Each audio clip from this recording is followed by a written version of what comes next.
sekalian, salam. Ya, puji Tuhan, oleh karena kasih dan cinta Tuhan bagi kita, di mana karena kasih Tuhan kita para anak-anak Tuhan, hamba-hamba Tuhan diperkenankan Tuhan untuk ada di tempat ini. Di dalamnya ada rencana besar yang Allah mau buat bagi kehidupan kita pribadi, bahkan kehidupan kita dalam persekutuan. Tadi diminta bersaksi, kalau mau menyaksikan kasih Tuhan kita ada sampai dengan saat ini adalah sebuah kesaksian bagaimana Tuhan menjaga, melindungi kita mulai dari dalam kandungan ibu sampai kita boleh bertumbuh sampai dengan mulai mengenal kehidupan sampai bahkan usia tua pun Tuhan menyertai kita. Itu semua karena anugerah. Berbicara mengenai kesaksian, kalau mau dibandingkan dengan yang lain dalam umur yang cukup begini, umur 28 tahun, dalam umur begini tidak seberapa tenggelam dalam pengenalan akan Tuhan. Tapi saya percaya bahwa ketika kita dipanggil seperti pengajaran-pengajaran Tuhan, ketika kita dipanggil untuk menjadi hambanya, di dalamnya bukan saja suka tapi duka Tuhan izinkan terjadi. Tapi di dalamnya hari ini kita belajar untuk bagaimana ketika kita ada dalam situasi itu, Tuhan izinkan kita mampu berdiri seperti tadi kesaksian Oma. Berbicara mengenai kesaksian, saya kesaksian panggilan saja, karena kalau berbicara kesaksian tadi saya sudah sampaikan yang saya saat ini rasakan secara pribadi. Kalau untuk hal-hal yang luar biasa, mungkin sampai umur begini Tuhan belum bukakan dalam kehidupan saya. Tapi kalau berbicara mengenai panggilan, masing-masing kita dipanggil Tuhan dengan berbagai macam cara.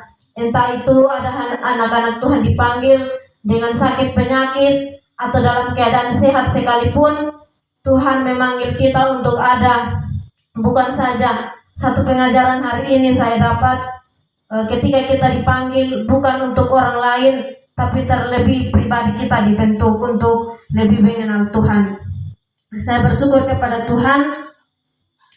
Berbicara mengenai panggilan, saya dipanggil Tuhan dari tahun 2020. Tapi sebelum itu, sebelum dipanggil Tuhan pada tahun 2020, saya sudah dipanggil kurang lebih sebanyak 4 kali dalam bentuk pewahyuan mimpi yang waktu itu mungkin saya belum mengerti. Tapi ketika kita ada dalam rancangannya Tuhan mau panggil kita dengan berbagai macam cara guna untuk kita mengerti panggilan kita, seperti pengajaran apa panggilan kita ketika kita berada di dunia. Yang ingin saya saksikan, panggilan pertama saya waktu persis saya lulus kuliah, kurang lebih berapa hari di wisuda, tapi sudah ada penyataan panggilan. Tapi waktu itu cukup keras juga untuk panggilan, dimana hanya sekilas untuk saya membawa untuk masuk dalam panggilan saya, dimana waktu itu saya ada sementara pegang map yang warna kuning, yang biasa kalau kita mau lamar kita masukkan di pos yang bentuk tali. Waktu itu saya sudah jalan cukup lama. Dalam saat itu di benak saya kurang lebih bertahun-tahun saya ada untuk lamar pekerjaan. Tapi di situ saya melihat langit terbuka dan sebuah cahaya yang saya tidak bisa lihat karena kemuliaan yang luar biasa. Di situ Allah memanggil nama Sarani untuk ikut. Tapi saya bilang dengan tondok, saya bilang sabar dulu Tuhan, beta masih habis lulus kuliah, beta mau kerja dulu. nanti ke depan baru mungkin ada waktu baru ikut. Tapi panggilan itu, nama itu terus Tuhan ucapkan, karena di situ Tuhan bilang, karena waktu itu saya bilang sabar, saya masih mau kuliah, habis itu nikah, habis itu berkeluarga baru melayani. Tapi waktu itu Tuhan bilang, tidak ada waktu lagi, aku sudah datang. Bahkan sebelum engkau menikah, aku sudah datang. Jadi tidak ada waktu lagi. Di dalam hati waktu itu Tuhan sangat kasihan untuk saya melangkah dalam kehidupan yang menjadi kerinduan setiap manusia di bumi. Tapi waktu itu dengan pengenalan yang terbatas, ternyata Tuhan terus nyatakan bagi anak Tuhan yang ingin dipanggil untuk masuk dalam pekerjaan Tuhan, untuk lebih mengenal Tuhan secara pribadi, sehingga Tuhan tempatkan kita di bumi untuk ada dalam proyek besar yang Tuhan rancangkan bagi kita. Dan waktu itu saya terus bekerja, ada berapa tempat yang saya bekerja, di Kupang, bahkan di Rote. Saya bekerja di salah satu puskesmas di Rote. Tapi waktu itu panggilan itu kembali lagi muncul, karena ada satu kerinduan terbeban dalam pribadi ini. Karena waktu itu saya kerja di Rote dengan kesibukan yang lumayan padat, karena kami di kesehatan kadang-kadang pulang sampai jam 12 malam sampai jam 1 malam, karena waktu itu kerja di Rote, kami tunggu masyarakat melakukan aktivitas semua. Karena kalau contoh mereka rontok atau ini pergi ke sawah, tunggu mereka pulang dulu itu sekitar 7 jam 8 kami pergi ke desa-desa untuk melakukan kegiatan. Karena sasaran kami bukan di tempat puskesmas, tapi sasaran daripada kami turun ke masyarakat untuk bagaimana menyehatkan masyarakat. Karena kalau posisi kami gagal itu ketika masyarakat semakin banyak datang puskesmas dengan berbagai macam keluhan. Jadi kinerja kami di puskesmas itu dikatakan baik ketika masyarakat itu baik dalam keadaan kondisi yang sehat. Jadi kami melakukan edukasi dengan berbagai macam cara.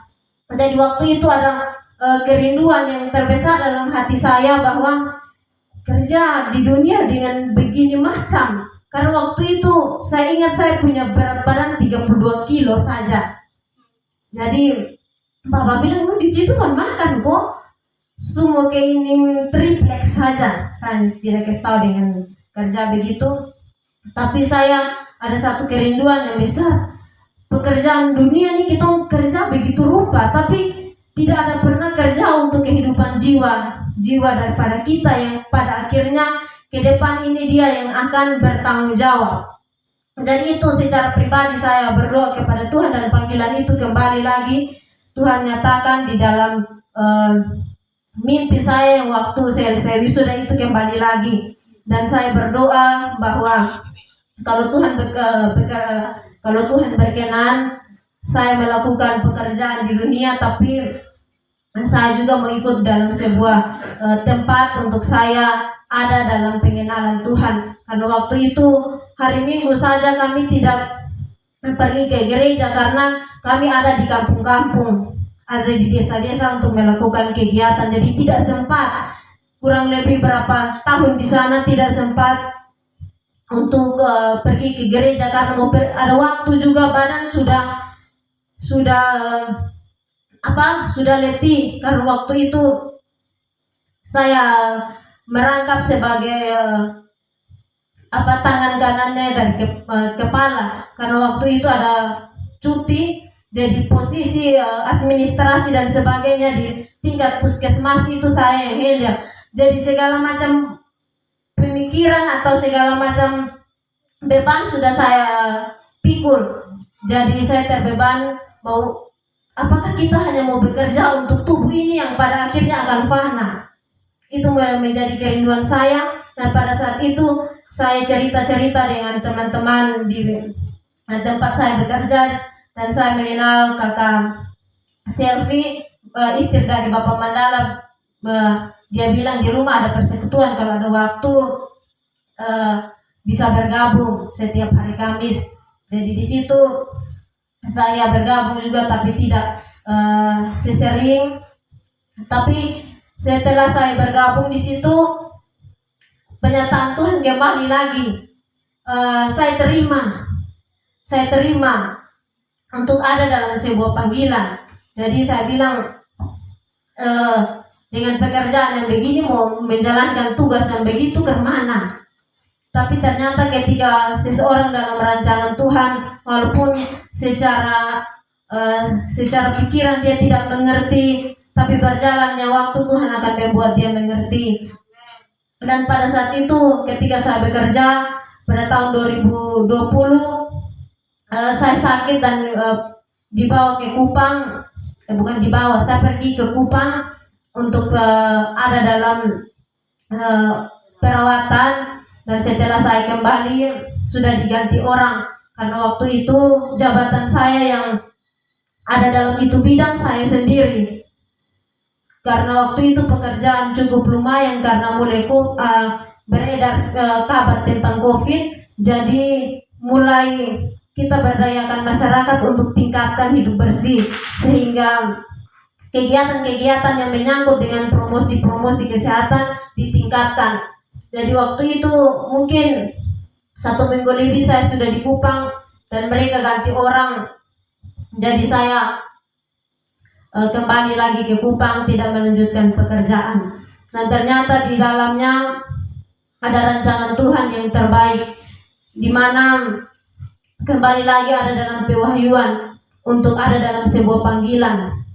Jadi saya berdoa kepada Tuhan bahwa kalau memang ini daripada Tuhan, Tuhan mau pakai, Tuhan siapkan satu wadah untuk saya ada di dalam. Karena saya tidak mau sorong-sorong diri untuk beta ada dalam panggilan Tuhan, beta mau melayani sonde. Beta minta bahwa kalau Tuhan mau memilih untuk ada dalam sebuah panggilan, karena ini bukan 1-2 kali, Tuhan siapkan tempat atau wadah untuk saya ada di dalam untuk melayani pekerjaan Tuhan. Dan di dalamnya sekitar tanggal saya sudah di Kupang 2 bulan lebih, saya diberikan pewahyuan lagi berupa mimpi untuk saya diingatkan kembali oleh Tuhan. Waktu itu setelah saya mimpi jam 2, saya didorong Tuhan untuk menghubungi Bapak Unu. Karena waktu itu hamba Tuhan yang saya kenal di Rote, yang membimbing waktu itu Bapak Unu dan almarhum. Jadi setelah saya mimpi, saya didorong Tuhan untuk menghubungi Bapak Unu. Dan waktu itu jam 2 lebih lewat saya menghubungi Bapak Unu, dan waktu itu Bapak Unu ada di Kupang. Saya langsung Bapak Unu doakan, dan Bapak Unu bilang kalau bisa datang di Maulava. Bapak Unu kasih tahu tempatnya. Saya pergi sekitar 2:30 pagi. Saya kasih bangun adik bungsu, bilang tolong tutup pintu dulu karena beta mau sembahyang. Susu 2:30 lu mau sembahyang di mana? Jam 2:30. Tutup sana, nanti kasih tahu mama dong. Jadi pergi bertemu dengan hamba Tuhan di Maulava, dan waktu itu Bapak Dilak sampaikan nanti langsung bertemu dengan Opa. Tapi sebelum itu, sebelum saya berangkat, saya kembali lagi minta bahwa Tuhan tunjukkan bahwa tempat di mana saya pergi memang jalan Tuhan untuk saya ada di dalam untuk bergabung. Dan waktu itu kami kembali ke Soe untuk bertemu dengan Opa dan Oma. Karena waktu itu di Rote hanya sekedar tahu sao Opa dan Oma, tapi belum bertemu secara langsung. Waktu itu di sini, dan penyataan Tuhan untuk ada dalam sebuah panggilan, ya saya bersyukur kepada Tuhan karena atas karunia daripada Tuhan kita dipilih oleh Tuhan dari sekian banyak bukan merasa bangga atau apa, tapi kita dipilih untuk sebuah tugas. Ini bukan pekerjaannya manusia, tapi pekerjaannya Tuhan. Kalau mau dihitung-hitung, di dunia kita tidak ada untung, tapi saya percaya bahwa suatu saat kita akan mengerti panggilan kita yang sesungguhnya. Karena itu ketika waktu dari Soe kembali ke Kupang dan saya terus bergumul dan ada pewahyuan lewat firman, dan itu yang meneguhkan saya untuk ada dalam sebuah panggilan yang Tuhan percayakan, bahkan di tempat wadah di mana saya ada. Karena waktu itu saya bercerita kepada orang tua, saya diberikan sebuah pewahyuan atau panggilan daripada Tuhan. Tapi waktu itu karena orang tua sudah ada dalam persekutuan mengarahkan untuk ada di sini. Tapi saya bilang saya tidak mau, karena saya orangnya tidak mau sorong-sorong diri. Oh, ini saya dipanggil Tuhan, jadi saya mau melayani. Jadi saya hanya mau minta kepada Tuhan, Tuhan siapkan saja, karena itu yang menjadi dasar dalam kehidupan saya untuk saya melangkah dalam pekerjaan Tuhan. Entah itu ke depan ada hal-hal yang baik atau tidak baik, Tuhan izinkan, karena ketika Tuhan menempatkan di suatu tempat ada maksud dan rencana Tuhan. Di waktu itu orang tua dengan berbagai macam tempat untuk ada dalam pelayanan, saya bilang saya sudah ada tempat pelayanan, Tuhan sudah siapkan. Dan saya bersyukur kepada Tuhan, oleh karena Tuhan kita dipersatukan untuk bukan saja kita sebagai hamba Tuhan yang pergi untuk melayani pekerjaan Tuhan, tapi kita dipersiapkan Tuhan untuk melayani pribadi kita untuk lebih mengenal Tuhan sebagai Tuhan dan Juru Selamat. Dan dalam perjalanannya waktu sudah 2 tahun di Kupang, bukan 2 tahun, ada berapa bulan saya terbeban karena orang tua sudah menyuruh ada berapa tempat untuk saya harus melamar, karena orang tua ada berapa kenalan untuk masuk. Tapi di situ saya bergumul, kalau Tuhan berkenan saya ada di dalam. Ternyata dengan berbagai macam hal Tuhan tidak izinkan untuk saya ada di sana. Bukan tidak mau, tapi panggilan masing-masing orang berbeda. Kita mau memaksakan kehendak kita, ternyata itu bukan kehendak Tuhan. Dan apapun, karena saya malu, secara pribadi saya malu, karena dengan keberadaan saudara saya yang sudah punya pekerjaan yang tetap dengan penghasilan yang bagus, pasti rasa minder itu ada, karena cuma saya sendiri. Tapi saya hanya mau melihat kepada Kristus yang mempercayakan panggilan. Karena kalau saya melihat ke samping ke kiri, pasti ada berbagai macam hal yang membuat saya goncang untuk saya tidak ada dalam sebuah panggilan. Dan waktu itu orang tua juga ada beberapa hal yang mereka katakan. Saya bilang berdoa kalau Tuhan berkenan. Dan waktu itu tahun lalu saya daftar, ada kerinduan, tidak mungkin, karena betul yang disampaikan oleh anak Tuhan, iblis juga cerdik. Dia memakai kerinduan, dia memakai sekeliling, bahkan dia memakai kenikmatan dunia untuk kita ada di dalam. Karena itu saya tes waktu tahun lalu, tes untuk masuk di dalam ASN, tapi waktu itu ini hati tidak bisa, jadi Tuhan sampaikan bergumul dulu 3 hari. Dan sebelum saya tes, saya bergumul, dan waktu setiap hari atau setiap malam saya sudah diberikan tanda oleh Tuhan, tanda oleh Tuhan bahwa kalau engkau melanggar ada hal yang harus engkau terima. Tapi namanya Sukunya capek-capek leh, sana ada kerinduan sudah lalu. Saya mencoba untuk daftar. Waktu tes pertama saya dapat nilai lumayan bagus, dan orang tua waktu itu sudah senang karena nilai lumayan tinggi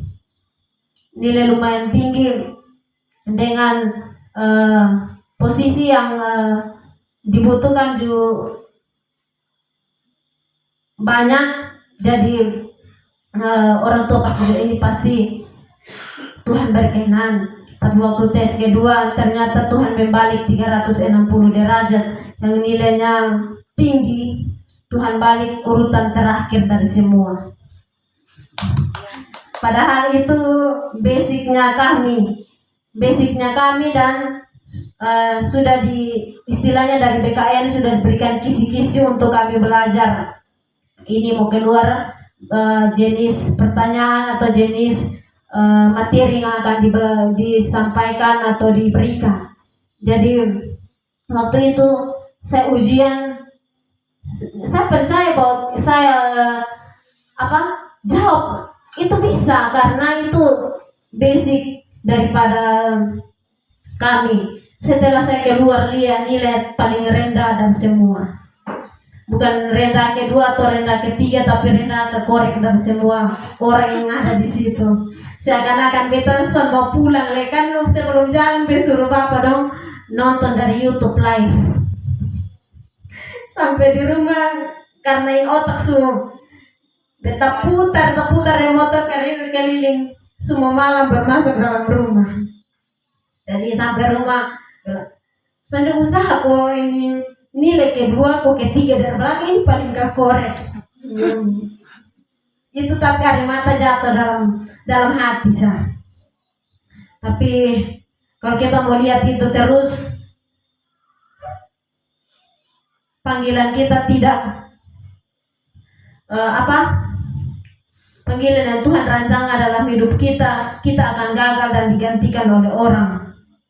Dan bersyukur saja untuk semua panggilan yang Tuhan berikan kepada kita semua, entah itu bekerja, entah itu sebagai ibu rumah tangga, entah itu sebagai apapun. Ketika Tuhan sudah memanggil, Tuhan akan menyiapkan. Yang penting hal-hal atau pekerjaan apa saja yang kita mau bekerja untuk sesuatu yang mendatangkan kebaikan, yang bekerja jangan malu. Jadi ada beberapa pekerjaan walaupun tidak seberapa, tapi itu yang saya kerjakan, yang saat ini saya kerjakan, sehingga ketika ada dalam panggilan-panggilan seperti ini tidak terikat. Dan waktu bulan lalu saya ditegur Tuhan, semua jalan waktu ke Rote, saya alasan bahwa ada pekerjaan. Memang ada pekerjaan yang harus diselesaikan, tapi saya alasan, padahal sudah memilih pekerjaan Tuhan, tapi alasan. Dan di situ Tuhan menegur. Ternyata teguran Tuhan untuk kita sadar akan pelanggaran dan dosa kita. Karena seperti firman Tuhan, manusia harus dikejutkan supaya dia sadar. Kalau dia sudah dikejutkan, dia sudah sadar. Itu yang saya bersyukur kepada Tuhan, walaupun secara manusia kita berdosa, tapi ketika kita mengaku kepada Tuhan, Tuhan akan menolong. Dan di dalamnya Tuhan akan memberikan kemampuan kepada kita untuk ada dalam sebuah panggilan. Dan saya tetap meminta bantuan dari kita semua dalam doa, untuk kita sama-sama berdoa untuk kita semua dalam pekerjaan yang Tuhan percayakan bagi kita, di wadah yang Tuhan percayakan bagi kita, di mana kita tersebar di berbagai macam tempat, tapi di dalamnya Tuhan menyatukan kita untuk sebuah panggilan Allah bagi kehidupan kita dan bagi kehidupan orang lain. Mungkin hanya itu. Sekian dari saya. Terima kasih. Shalom.